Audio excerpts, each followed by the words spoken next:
Vous souhaitez en savoir plus sur les ulcères de jambes? Alors, bienvenue à Dermato-IST où nous allons à travers cette vidéo en connaître davantage sur cette pathologie. Tout d'abord, flashez le QR code et réalisez les questions pré-test. Vous pourrez revenir à la suite de ce cours, les réaliser à nouveau et voir les bonnes réponses. Bonjour, je suis Antoine Bertolotti, enseignant en dermatologie à l'UFR Santé de l'île de la Réunion et je vous propose aujourd'hui d'aborder le cours sur les ulcères de jambes. Ce cours est issu de l'item 228 du programme du concours de l'internat, autrement dit de l'examen dématérialisé national.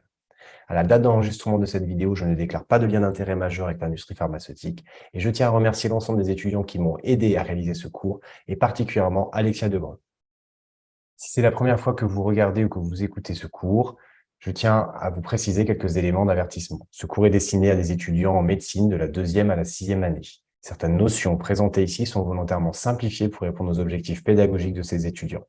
Ce cours est un complément visuel et sonore issu du livre Dermatologie du CEDEF, édité chez Elsevier Masson. Il n'est pas exhaustif et ne fait pas foi pour les examens. Certaines images peuvent être amenées à choquer le grand public. Quelles sont les situations de départ auxquelles vous pourriez être confronté par rapport à cette pathologie? On va parler d'ulcères de jambes, et donc, bien entendu, vous pourriez avoir un dossier clinique qui démarrerait par une photo d'ulcère, une photo d'une plaie qui ne cicatrise pas correctement, donc cicatrice anormale et ulcère cutané.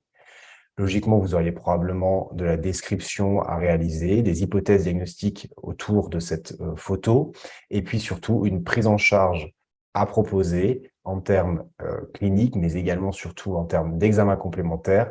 Et il est très probable que vous puissiez être interrogé sur effectivement une demande et une prescription raisonnée des choix d'examen diagnostic en lien avec les étiologies que vous allez évoquer. D'accord? Si vous voulez en savoir plus sur ce cours, sur les éléments qui se rapportent à ce cours, je vous incite vivement à lire les documents édités par la HAS en 2006 et 2011 au sujet de la prise en charge de l'ulcère de jambe après dominance veineuse hors pansement et des recommandations sur les pansements, indications et utilité. On ne va pas parler énormément des types de pansements ici, ce n'est pas l'objet, mais je pense que c'est intéressant que vous puissiez avoir ces éléments-là, donc n'hésitez pas à feuilleter, à parcourir ces documents. Déjà, pour commencer, la définition. Qu'est-ce qu'un ulcère de jambe? Un ulcère de jambe, c'est une perte de substance cutanée dermique chronique. D'accord? Un ulcère cutané, c'est une plaie et qui évolue au moins depuis 1 mois. La prévalence augmente avec l'âge dans la population et on estime qu'il y a 1% des personnes de plus de 60 ans qui présentent un ulcère et 5% des personnes de plus de 80 ans qui présentent un ulcère. Les conséquences de l'ulcère de jambe sont 1, ils entraînent un handicap dans la vie quotidienne et 2, ça représente un coût élevé en termes de santé publique. Les causes sont principalement vasculaires. Vasculaires, et on va le voir, on va détailler ces éléments-là. Vasculaires de manière veineuse, vasculaires de manière artérielle ou microcirculatoire. Mais on va voir aussi qu'il existe d'autres causes d'ulcères et donc c'est important d'avoir aussi ces éléments en tête pour s'assurer d'avoir un certain nombre de diagnostics différentiels évoqués et de ne pas partir vers le mauvais diagnostic et donc la mauvaise prise en charge pour vos patients. Le traitement, c'est avant tout le traitement de la cause, de l'étiologie, et non pas seulement le traitement local. D'accord? Quelle est la physiopathologie de l'ulcère? Tout d'abord, au niveau de l'ulcère veineux. L'ulcère veineux apparaît dans les suites d'une hyperpression cutanée par stase veineuse. Elle est secondaire soit à une maladie variqueuse, c'est-à-dire que vous avez une incontinence du réseau veineux superficiel, soit une maladie post-thrombotique. D'accord? Il y a eu une thrombose veineuse profonde qui a peut-être découlé sur une embolie pulmonaire et au cours de la formation de ce thrombus au niveau des vaisseaux, eh bien, vous avez une dévalvulation, vous avez une occlusion du réseau veineux profond qui va aboutir par la suite à une hyperpression cutanée par stase veineuse. Quelle est la conséquence de cette hyperpression veineuse? En fait, cette hyperpression veineuse va entraîner une souffrance tissulaire à l'étage microcirculatoire. Vous avez ici sur ce schéma un vaisseau là, qui est délimité par les lignes noires et vous avez à ce moment-là 3 étapes. La première, c'est qu'il y a une altération de la barrière endothéliale, donc de la barrière du vaisseau, qui va laisser passer du plasma, des macromolécules, des éléments figurés du sang comme les globules rouges ou également des éléments des cellules endothéliales. Vous allez également avoir une diapédèse des leucocytes, donc des globules blancs qui vont être à l'origine de phénomènes inflammatoires dans la peau périphérique des vaisseaux. Et puis, vous allez également avoir la constitution de manchons péricapillaires de fibrine. Le deuxième élément, c'est que toute cette activité péricapillaire autour des vaisseaux va entraîner en fait une hypoxie tissulaire locale et va à ce moment-là être à l'origine d'une perte de substance cutanée chronique qui est représentée ici en rouge par donc l'ulcération veineuse de jambes. La physiopathologie de l'ulcère artériel, lui, c'est exclusivement secondaire à une hypoxie tissulaire ischémique qui est consécutive à une AOMI. AOMI, ça signifie artériopathie oblitérante des membres inférieurs. Et en l'occurrence, quand on en est au stade d'ulcère, c'est qu'on est face à une AOMI sévère, au stade d'ischémie critique chronique. Qu'est-ce qui se passe? Eh bien, vous avez tout simplement un rétrécissement, une sténose de l'artère par des dépôts d'artérosclérose. D'accord? Donc, ce sont des patients qui ont plutôt un profil de facteur de risque cardiovasculaire avec une hypercholestérolémie, avec du tabagisme, avec une hypertension artérielle, avec du diabète et qui vont générer cette artérosclérose qui va au fur et à mesure obstruer le vaisseau et aboutir à une ischémie. Et on voit ici sur cette imagerie eh bien, qu'il y a une interruption de la partie vasculaire de certains vaisseaux, confirmant le diagnostic d'artériopathie oblitérante des membres inférieurs. Et puis, par rapport à l'ulcère mixte, eh bien, on est face à un ulcère qui associe plusieurs composantes étiologiques, à la fois veineuses, qui ne cicatrisent pas en raison de l'existence d'une artériopathie associée, et donc il y a une composante également artérielle, donc on est face à une composante mixte. Lorsque vous êtes face à un patient qui présente un ulcère, la première chose à faire, c'est d'être capable de bien décrire cet ulcère. Le premier élément, c'est combien le patient a-t-il d'ulcères? Est-ce que c'est un ulcère unique ou est-ce qu'il s'agit d'un ulcère multiple? Où là, on voit sur cette photo inférieure qu'il existe un ulcère, deux ulcères, trois ulcères. La taille est également importante et généralement, quand on fait des photos d'ulcères, on essaye d'avoir un mètre ruban à côté pour pouvoir bien identifier la mesure de cet ulcère. Et puis, au fur et à mesure du suivi, au fur et à mesure des photos, on va pouvoir comparer l'évolution de cet ulcère. Le siège est également important. Est-ce qu'on est plutôt sur une lésion en regard de la malléole interne, par exemple, qui nous orientera plutôt vers un ulcère veineux, ou est-ce qu'on est plutôt sur un ulcère du dos du pied qui nous orientera plutôt vers un ulcère artériel? Le caractère uni ou bilatéral est également un élément important à pouvoir rapporter, à pouvoir décrire. Et puis ensuite, on va s'intéresser à l'ulcère en lui-même au niveau du fond. Est-ce que le fond est propre? Est-ce qu'il est purulent? Est-ce qu'il est bourgeonnant? Donc, bourgeonnant, c'est quand vous avez donc un fond plutôt rouge, mais avec des petits bourgeons de peau, des petites lésions en relief qui sont en train de monter au fur et à mesure. Est-ce qu'on est face à un ulcère qui est plutôt en voie de cicatrisation? Est-ce qu'on est plutôt face à un ulcère qui a un enduit jaunâtre adhérent qu'on appelle fibrineux? Ou est-ce qu'on même on a un ulcère qui est plutôt nécrotique et noirâtre, d'accord? Là, on va voir à ce niveau-là, par exemple, quelques éléments micro-bourgeonnants et encore. On a par contre des grandes plages fibrineuses sur cet ulcère. Ici, on a également des zones fibrineuses, peut-être un petit peu de bourgeons à ce niveau-là. Est-ce que le noir, c'est du sang séché ou des zones de nécrose? Il faut effectivement pouvoir l'examiner un peu mieux cliniquement, mais ce sont des questions que vous devez vous poser. Et puis, le dernier élément, c'est la bordure. Est-ce que la bordure, ce sont des bords plutôt souples, au même niveau que l'ulcère, ou au contraire, est-ce que ce sont des bords qui sont durs et qui font saillie au-dessus de l'ulcère? Est-ce qu'on est face à un ulcère creusant ou à un ulcère plutôt superficiel? Donc, pour réaliser un diagnostic déjà d'un point de vue clinique sur l'origine veineuse artérielle ou même artériolaire de type angiodermique nécrotique, on verra une diapositive au sujet de cette pathologie plus précisément, eh bien, on va effectivement s'intéresser à la description de cet ulcère, mais également à l'extension de la superficie à la profondeur, de la douleur associée. Un ulcère veineux n'est pas réputé pour être douloureux, alors qu'un ulcère artériel est plutôt très douloureux. La localisation dont on a parlé juste avant, mais également les signes associés. Est-ce que on va avoir effectivement des patients présentant une dermite ocre? Est-ce qu'on va avoir une atrophie blanche? Est-ce qu'on va avoir un pouls périphérique qui ne va pas être palpé, etc., etc. Et puis les comorbidités, c'est-à-dire que le profil des patients présentant un ulcère veineux n'est pas exactement le même que celui de l'ulcère artériel. Et donc, c'est important d'avoir recueilli l'ensemble de ces éléments pour pouvoir s'orienter vers les hypothèses étiologiques et ainsi la prise en charge des patients. Alors, concernant l'ulcère veineux, on est plutôt face à un ulcère qui se situe en périmalléolaire, qui est peu ou pas douloureux, qui est plutôt superficiel, non creusant, sans exposition articulaire ou tendineuse. Normalement, vous n'êtes pas censé voir un tendon, un os, une articulation en regard de cet ulcère. C'est souvent un ulcère qui est quand même relativement exsudatif, donc il va falloir adapter les pansements en fonction de ça pour pouvoir absorber cet exsudat.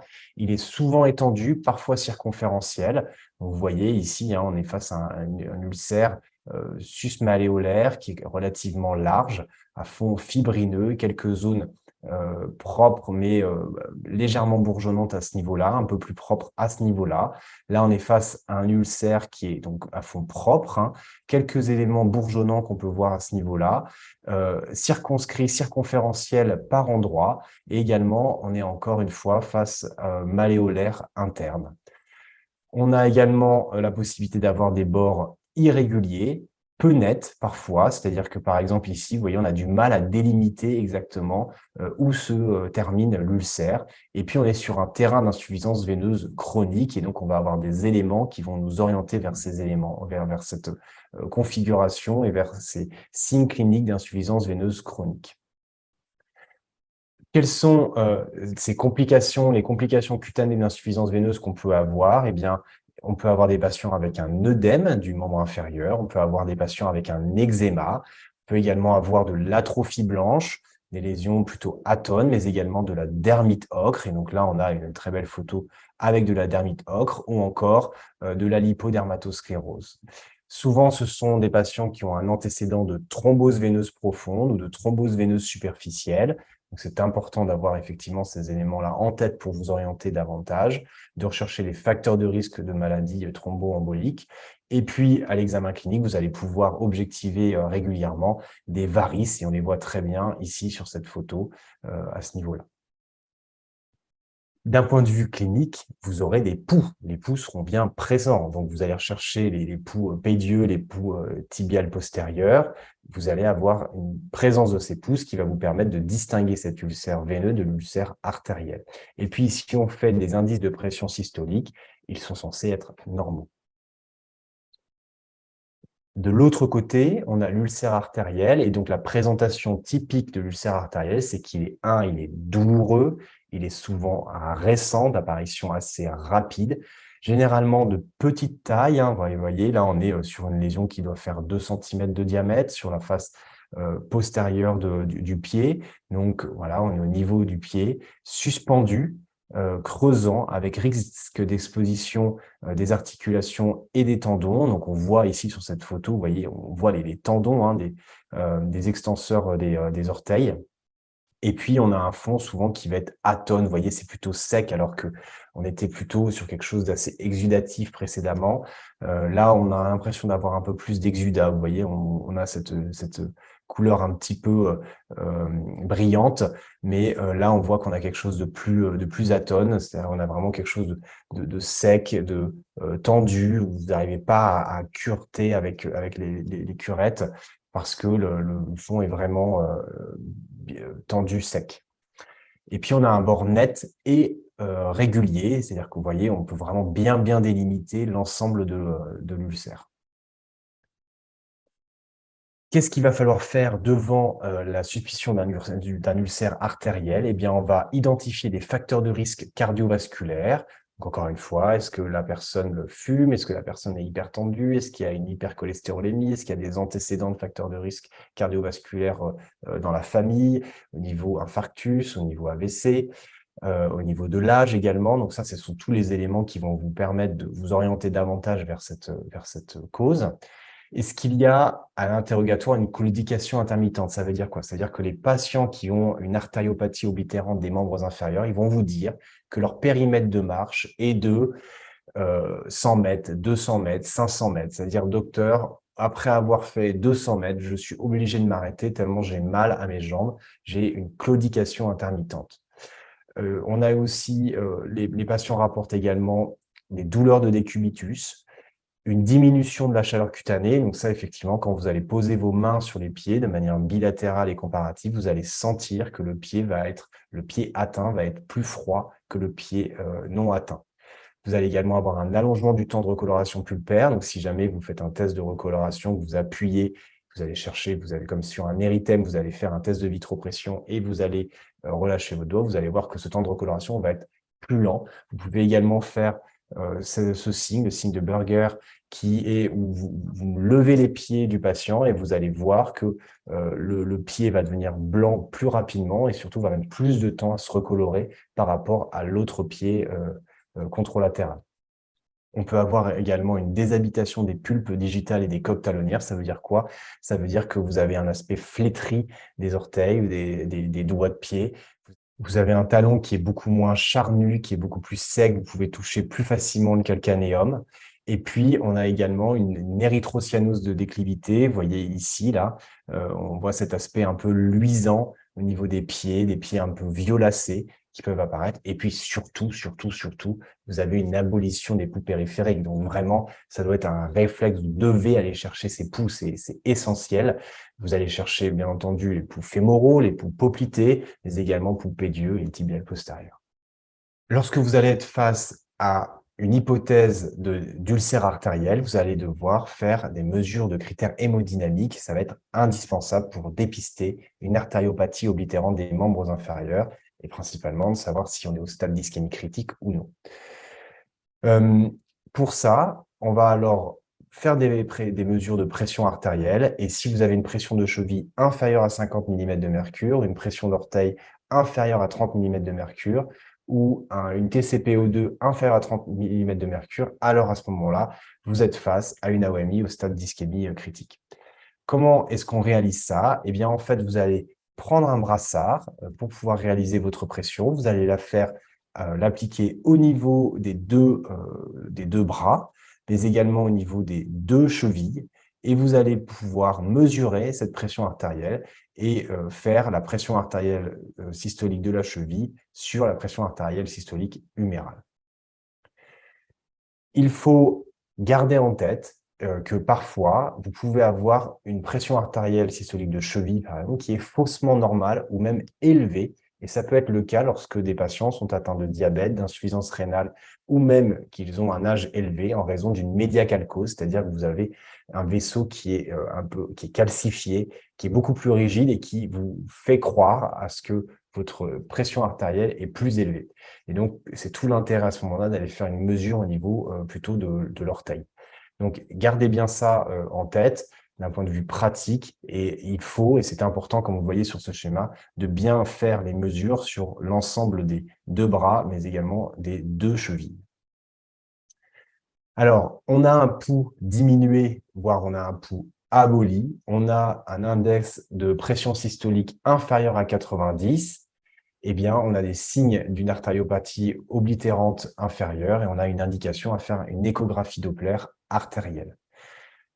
Cette échographie Doppler va vous confirmer l'artériopathie oblitérante des membres inférieurs. Il va vous localiser les lésions artérielles significatives. On peut voir ici le vaisseau et vous voyez là, à ce niveau-là, les plaques d'athérome qui obstruent le passage sanguin. Et puis, s'il y a une indication à revasculariser, eh bien, on va alors réaliser une imagerie artérielle. Ce n'est pas pour le diagnostic, c'est vraiment à visée thérapeutique. Et donc, vous pouvez réaliser une angiographie. Et on réalise de manière de plus en plus commune un angioscanner ou même une angio-IRM. Concernant les ulcères mixtes, eh bien, c'est un ulcère qui associe plusieurs composantes étiologiques, par exemple veineuses et artérielles, chez un patient ayant une artériopathie avec ischémie de repos. Cliniquement, vous avez un ulcère d'allure plutôt veineux, peu sensible au traitement local, avec des poux abolis et une pression d'orteil abaissée. Il va falloir rechercher des facteurs de risque cardiovasculaires et des signes d'artériopathie oblitérant des membres inférieurs, mais aussi les complications cutanées de l'insuffisance veineuse. Le geste de revascularisation artérielle est à vraiment préconiser dans ce cadre d'ulcère mixte. Donc, on va mesurer les IPS, on va réaliser une échographie Doppler veineuse et artérielle, et puis s'il y a une revascularisation qui est envisagée, eh bien, à nouveau, on va avoir une indication d'imagerie artérielle avec de l'artériographie, de l'angioscanner ou de l'angio-IRM.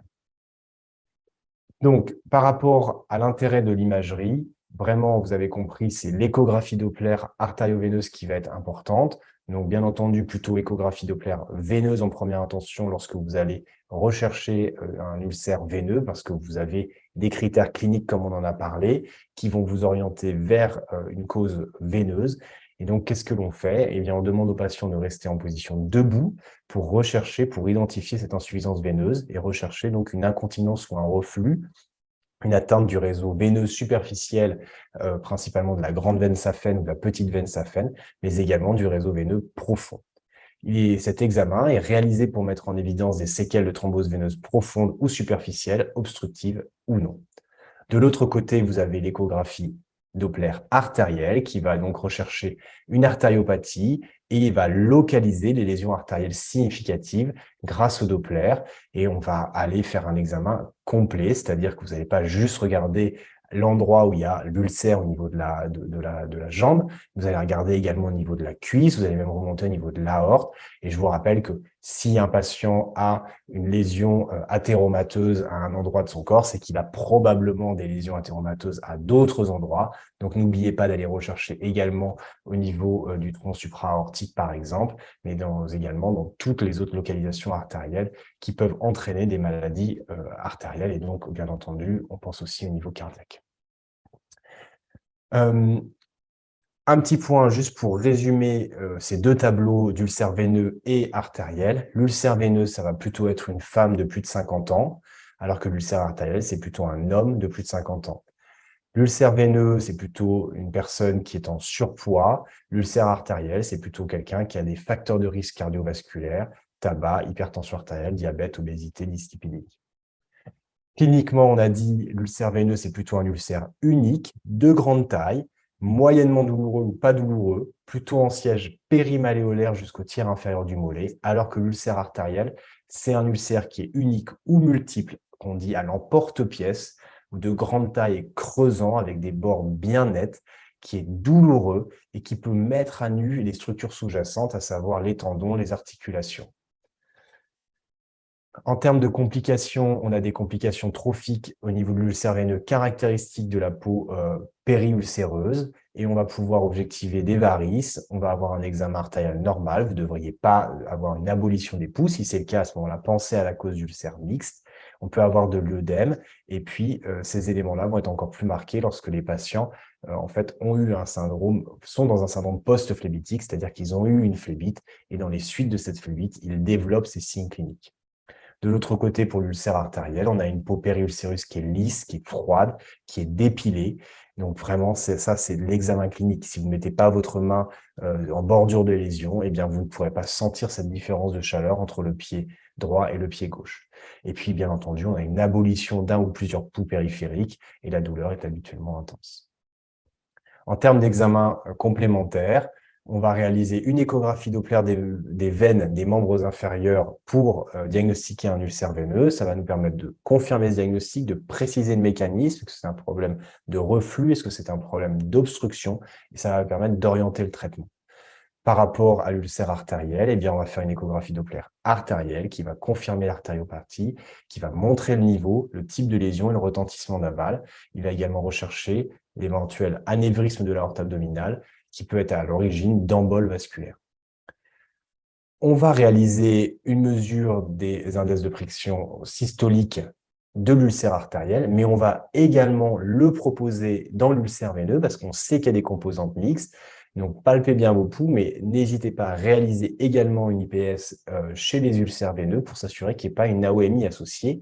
Et on va voir que c'est très important parce qu'entre autres, un des traitements principaux de l'ulcère veineux, c'est la contention. Et si vous faites une contention sur une artériopathie oblitérante des membres inférieurs, eh ben, ce sera la catastrophe parce que vous allez majorer la faible possibilité au sang de passer à travers les vaisseaux qui sont déjà bien serrés. Il n'y a pas d'indication à réaliser d'imagerie dans des ulcères veineux, mais par contre, dans l'ulcère artériel, si vous êtes dans une dynamique de prise en charge thérapeutique chirurgicale, eh bien, à ce moment-là, vous devez réaliser une artériographie ou un angioscanner ou un angio-IRM qui va vous permettre de spécifier où est le siège de l'oblitération, la longueur, dépister des plaques d'athéromatose susceptibles d'emboliser également, et ça va vous permettre de perfectionner la technique que vous allez employer spécifiquement pour tel ou tel patient. Il y a également la mesure de la pression artérielle transcutanée, qui est un bon reflet de l'oxygénation de la peau. Et puis en cas d'ischémie critique, c'est-à-dire une pression artérielle systolique inférieure à 50 mm de mercure à la cheville ou à 30 mm de mercure au gros orteil, c'est une hospitalisation en milieu spécialisé qui est recommandée. Le traitement principal, c'est la compression. Cette compression, elle est indispensable en cas d'insuffisance veineuse avec ou sans varices. En cas de maladie post-thrombotique, il est préconisé de recueillir un avis spécialisé si besoin.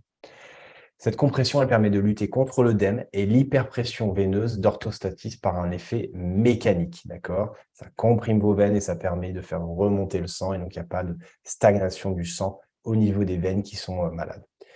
L'adhésion à la compression n'est de l'ordre que de 50%, et ce qui entraîne des difficultés de cicatrisation et de récidive d'ulcère. Mais il faut bien comprendre que c'est pas facile de mettre des bandes d'une part, c'est pas si facile que ça non plus de les retirer, surtout si effectivement on est en surpoids, qu'on n'a pas d'infirmière pour nous aider ou qu'on n'a pas de membre de la famille pour nous aider. Et puis c'est pas agréable. Si jamais vous êtes dans un pays chaud ou que c'est l'été, eh bien, ce sont des éléments qui vont pas du tout être confortables parce que vous allez suer à ce niveau-là et voilà, ça va entraîner des démangeaisons éventuellement. Donc, les patients n'ont pas une observance parfaite à ça. Et donc, c'est de votre devoir de pouvoir leur expliquer l'ensemble des tenants et des aboutissants, leur expliquer pourquoi c'est important, pourquoi est-ce que ça va permettre d'améliorer leur plaie et de garantir une meilleure adhésion à ce type de traitement.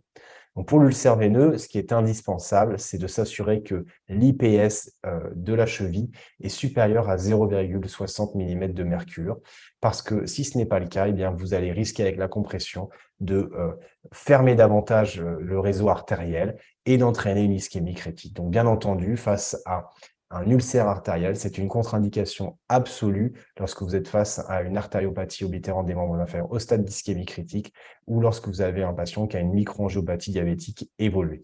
Donc, l'IPS est vraiment indispensable à réaliser, même quand on est face à un ulcère veineux, pour s'assurer qu'on ne soit pas face à des ulcères mixtes. Et bien entendu, si vous êtes face qu'à un ulcère artériel, soyez très très vigilant à cette IPS pour ne pas majorer les choses.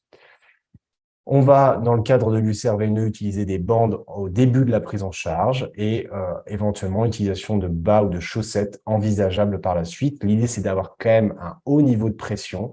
Donc, on parle de classe 3 au niveau français, de 30 à 40 mm de mercure.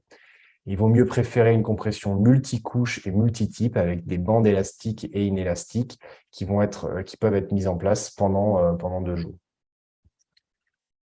Il en est de même pour l'ulcère artériel. Préférez plutôt une compression multicouche, multitype, avec des bandes élastiques et bandes inélastiques. Et il faut bien s'assurer que le patient ou son entourage puisse être prêt à ôter la compression en cas d'intolérance. Donc, encore une fois, informez bien votre patient qu'en cas de douleur, de signe d'ischémie, d'aggravation de la couleur des pieds, de la température du pied, à ce moment-là, il faut absolument retirer de manière urgente les bandes parce que vous êtes probablement en train d'entraîner une compression artérielle complémentaire et vous favorisez l'ischémie critique. Donc, soyez très, très, très, très vigilants lors de la compression pour les ulcères artériels. Je ne vais pas m'étendre trop longtemps sur les phases de cicatrisation, ça fait l'objet d'un cours spécifique que je vous laisserai regarder. Mais donc, toute plaie possède une dynamique propre qui passe par 3 différents stades au cours du processus de guérison.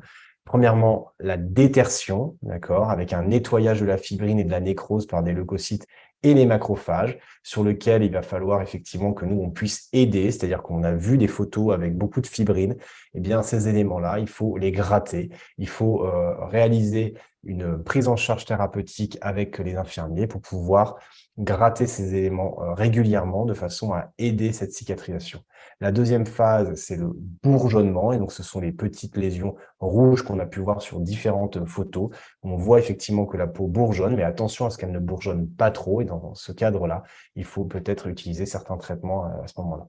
Et puis la réépidermisation, eh bien, c'est quand votre peau se réépidermise, et donc vous voyez réapparaître, vous voyez réapparaître l'épiderme, mais surtout, vous voyez disparaître cette ulcération, vous voyez apparaître un liseré un peu grisâtre qui va ensuite, au fur et à mesure, reprendre une couleur de peau normale. Généralement, il y a, surtout quand l'ulcère était profond, une cicatrice qui peut persister.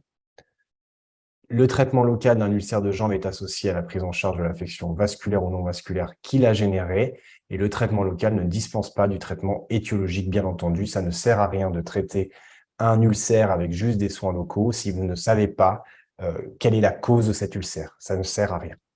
Le but du traitement, c'est vraiment de favoriser la détertion des tissus nécrotiques, puis la cicatrisation. Et donc, on va utiliser des pansements en complément de l'intervention que l'on va faire en termes de curetage sur certaines zones lorsque c'est nécessaire.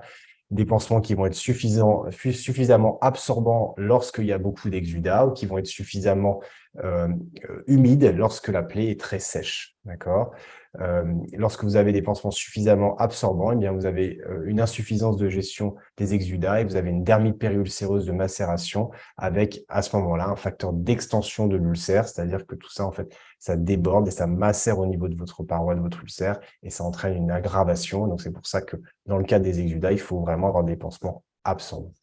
Au niveau de la détertion, j'en parlais un peu sur la diapositive précédente, mais l'idée, c'est de pouvoir donc faire de la détertion à la curette. Il faut nettoyer à l'eau et au sérum ou au sérum physiologique. On n'utilise pas d'antiseptiques de manière systématique ou d'antibiotiques locaux sur les ulcères, d'accord? On va les utiliser que s'il y a vraiment des signes inflammatoires, d'infection ou de surinfection des ulcères. Cette détertion, elle est mécanique avec une curette, avec une brosse.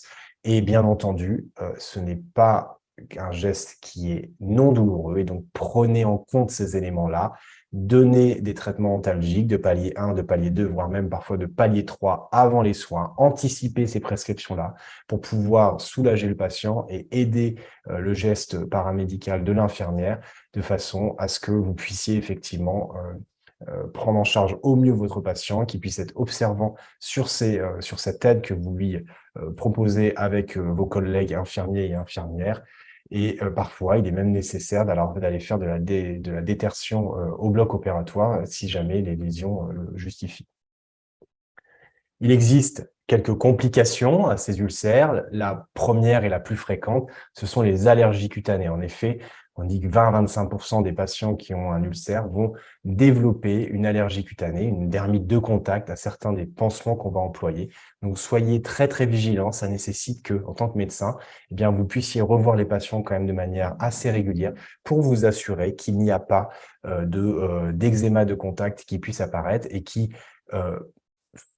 font penser que finalement l'évolution de l'ulcère n'est pas satisfaisante. Non, il faut juste entraîner une éviction de l'allergène et une prise en charge par dermocorticoïdes.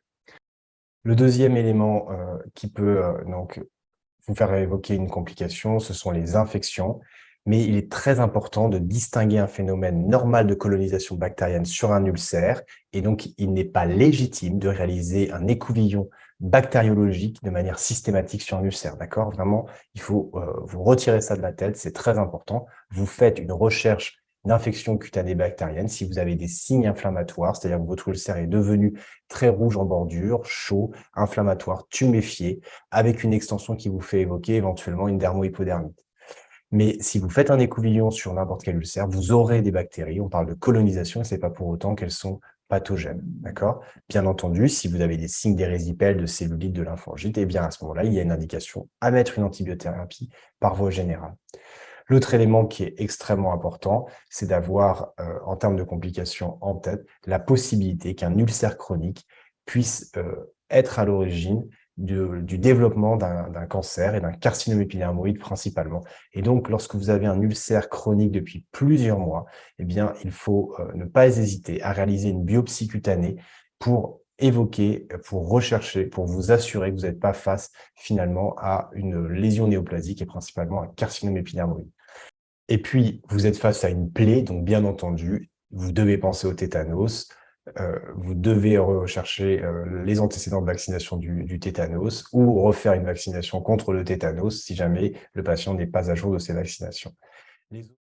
Le problème également, c'est l'ankylose de la cheville, c'est-à-dire que vous imaginez bien que si vous avez une atteinte au niveau de la malléole et ça vous entraîne des douleurs lorsque vous êtes en hyperflexion de votre cheville, eh bien, vous serez beaucoup plus à l'aise en mettant votre pied un peu plus à l'horizontale.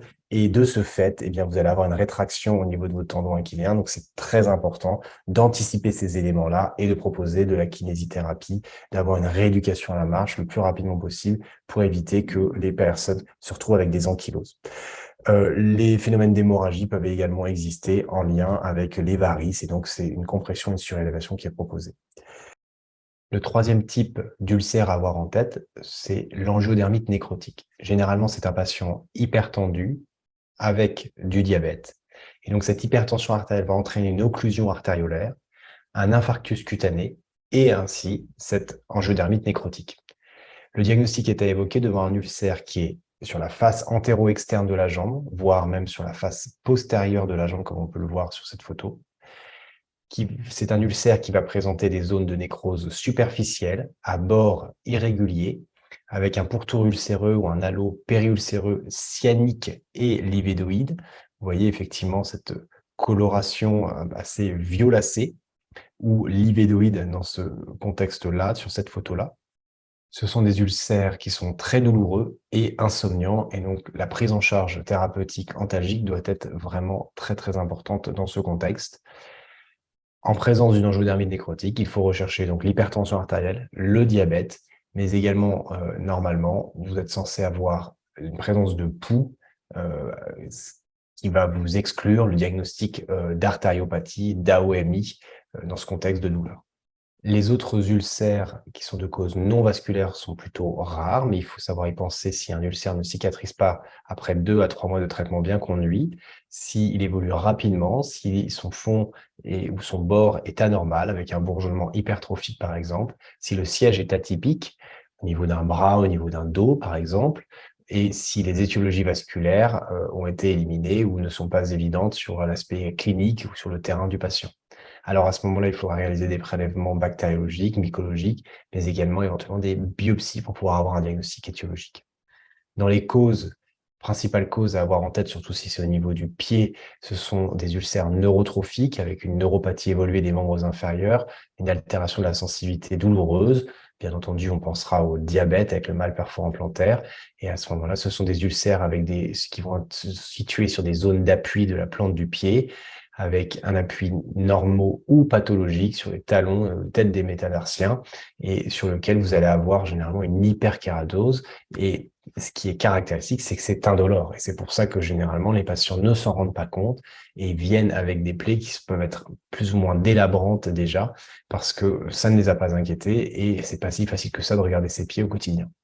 L'autre cause à avoir bien en tête, ce sont des causes infectieuses. Et donc, à ce moment-là, il va falloir ouvrir les tiroirs concernant les mycobactérioses, également la tuberculose, des mycoses, des parasitoses. Et donc, là, il va falloir savoir faire les bons prélèvements pour s'assurer qu'on a évoqué l'ensemble des étiologies possibles. Voilà quelques photos où on a ici, sur une atteinte d'un gros orteil, vous voyez ici un mal perforant plantaire avec même l'os et l'articulation qui est visible à ce niveau-là. Là, on a une plaie beaucoup plus délabrante avec plusieurs zones d'hyperkératose, donc une lésion qui évolue depuis déjà un certain temps et une lésion indolore qui n'a pas conduit le patient à venir consulter assez rapidement pour prendre en charge au plus vite ce type de plaie. Donc là, on est face à des maux perforants plantaires dans le cadre de diabète. Et puis, on peut avoir des causes infectieuses qui vont dépendre du terrain du patient, s'il est par exemple immunodéprimé ou s'il habite dans certaines zones d'endémie de différents pathogènes. Et donc, par exemple, ici, on a une lésion ulcérée à type de leishmaniose chez un patient en Guyane, ou ici, un patient immunodéprimé qui, vous voyez, a une infection bactérienne qui suit le trajet lymphatique avec ces différentes lésions qui s'ulcèrent au fur et à mesure avec l'inflammation. Il existe également d'autres causes d'ulcères non vasculaires. Il y a le pyoderma gangrenosum, c'est une dermatose neutrophilique qui est associée dans 2 tiers des cas à une pathologie sous-jacente et principalement des hémopathies ou des maladies inflammatoires chroniques de l'intestin ou même des cancers. L'ulcération est généralement douloureuse avec un bord irrégulier entouré d'un bourrelet périphérique inflammatoire constitué de clapiers purulents et avec une extension centrifuge rapide. Vous voyez, on a des lésions même assez bourgeonnantes par endroits, cette bordure assez inflammatoire là, surélevée, ou cet aspect assez violacé à ce niveau-là. On a également des ulcères sur des hémopathies, donc il existe des ulcères de jambes chez un sujet jeune lorsqu'on a des anémies hémolytiques congénitales comme par exemple la drépanocytose ou les thalassémies. On peut également avoir des ulcérations superficielles chroniques et nécrotiques dans le cadre de syndrome myéloprolifératif comme la maladie de Vaquez ou thrombocytémie. Par contre, ce qu'il faut aussi avoir en tête, c'est que les hémopathies en elles-mêmes, les lymphomes cutanés, par exemple, lymphome T cutané ici à travers ces 2 photos, peuvent également entraîner des lésions ulcérées. Le carcinome, c'est vraiment un diagnostic à avoir en tête, c'est extrêmement important. Devant tout ulcère qui n'évolue pas correctement depuis plusieurs semaines, depuis plusieurs mois, il faut avoir en tête de réaliser une biopsie cutanée sur les différents éléments de l'ulcère. Donc, c'est une ulcération chronique, rebelle, de petite taille ou pas, et d'aspect atypique. Et donc, vous pouvez évoquer un carcinome spinocellulaire ou épidermoïde, principalement, mais vous pouvez également avoir un carcinome basocellulaire ou un mélanome qui peuvent se présenter sous cette forme ulcérée. Donc là, par exemple, une ulcération chronique qui, après plusieurs biopsies, et c'est très important d'avoir ça en tête, de réaliser plusieurs biopsies parce que vous pouvez avoir certains endroits où on va vous répondre ce que c'est de l'ulcère, mais à certains autres endroits où on va avoir effectivement le développement d'un carcinome épidermoïde. Donc, ayez bien ça en tête. Il y a également des ulcères dans le cadre de vascularites cutanées, des vascularites leucocytoclasiques ou encore des vascularites systémiques comme la périartérite noueuse, le lupus érythémateux ou encore les cryoglobulinémies ou le syndrome des antiphospholipidés. Et alors, vous avez un purpura nécrotique qui va évoluer vers des ulcérations. On peut également avoir des ulcères dans un contexte iatrogène, par exemple lors d'un traitement par hydroxyurée ou d'interféron gamma au long cours ou le mésusage de médicaments chez les toxicomanes. Vous avez des ulcères qui peuvent être très fibreux, rebelles et qui peuvent surtout disparaître après quelques semaines dans les suites de l'arrêt du traitement. Enfin, il faut également penser à des ulcères, mais c'est un diagnostic d'élimination lors d'une pathomimie, c'est-à-dire des personnes qui s'infligent elles-mêmes différentes plaies en grattant, en provoquant ce type d'ulcère. Et donc, généralement, ce sont des ulcères qui sont récidivants, d'aspect inhabituel. Et ce sont des diagnostics qui ne sont pas si simples que ça à faire, avec une prise en charge du patient qui doit être adaptée et qui est souvent assez complexe.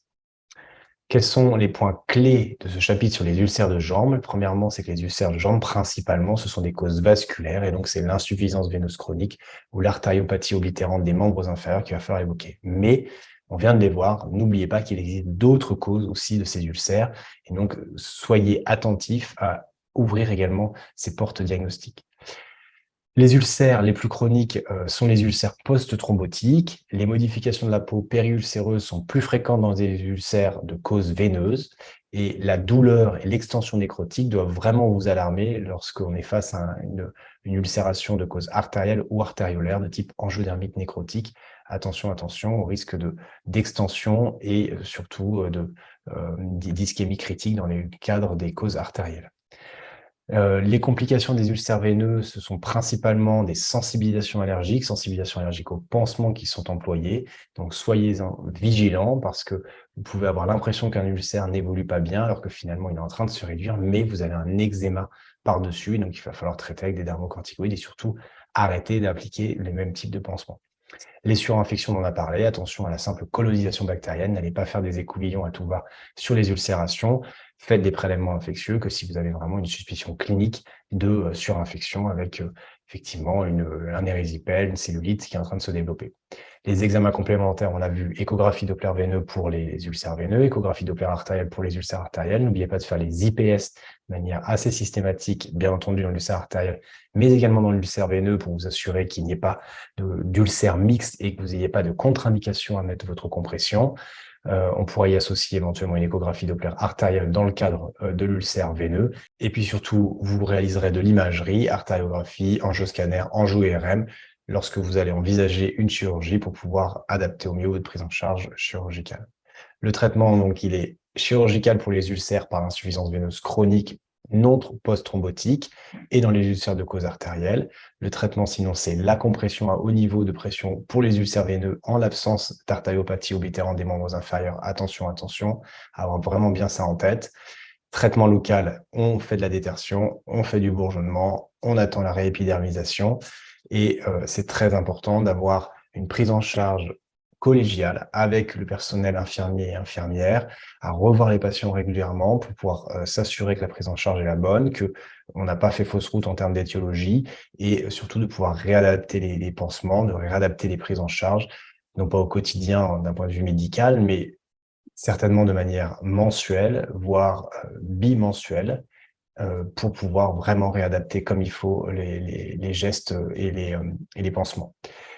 L'hygiène de vie est importante. On a vu que les patients avec les ulcères artériels avaient des facteurs de risque cardiovasculaire. Les patients avec des ulcères veineux avaient souvent un surpoids, une obésité. Donc, c'est important de prendre ça en compte, mais également la rééducation à la marche parce qu'on a un risque d'ankylose et donc il est important que les patients puissent continuer à bien marcher. Dans le contexte de l'ulcère veineux, dans le contexte de l'ulcère artériel, n'oubliez pas qu'il y a cette claudication intermittente à la marche, c'est-à-dire que les gens vont avoir un périmètre de marche qui va être réduit.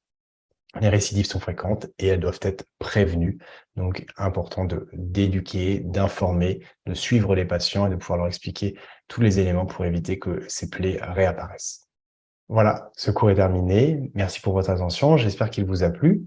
N'oubliez pas de réaliser les questions post-test et d'y retrouver les réponses dans la suite.